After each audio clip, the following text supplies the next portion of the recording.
Good morning, guys. I'm so sorry, my neighbor's dog won't stop barking. But anyway, the storm seems to have passed, at least here in Manila.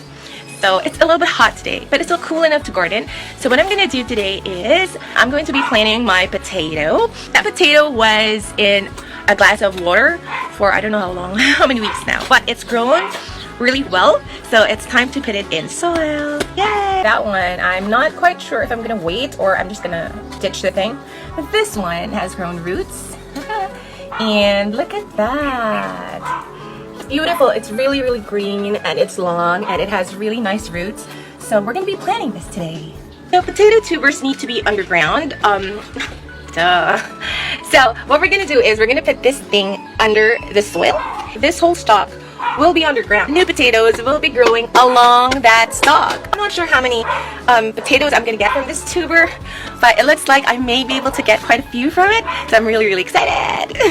As you've probably guessed, it's gonna take a bit of digging to put this potato in the soil because it has to be deep enough to let the whole stalk be underground so that it can grow new potatoes. So that's gonna be a bit taxing, right? Because you have to dig really, really deep.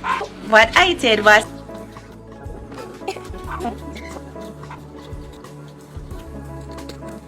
he asked me to get the tape measure. Like, I'm not even gonna use a tape measure for this. Like, it's so different when guys do things, right? So the hole is big and deep enough for the potato tuber. So what we're gonna do is we're gonna put the potato in. But before that, you guys should know that when you do this, the roots need room so that they don't get too compressed and they're not able to grow some more roots. So you need a lot of roots. You want a lot of roots. So because of that, what we're gonna do first is we're gonna lay down some coco peat.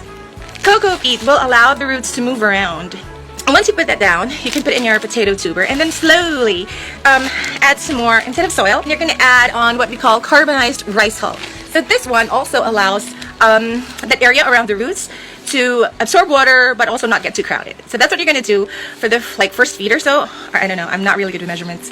But yeah, allow enough space for the roots to grow, and then after that you can put soil already. Of the cocoa fruit, of the cocoa fruit, of the cocoa peat, of the cocoa peat. This is our hole. We're going to put cocoa peat all around. Yeah, a lot, so that we have a lot of room for the roots to grow. So now we're going to insert the potato tuber. Make sure that the roots have room to breathe.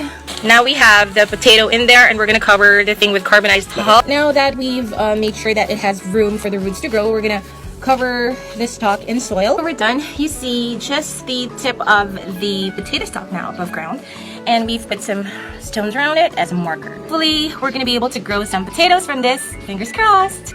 Good morning, guys. Oh my gosh, I know. Shut up.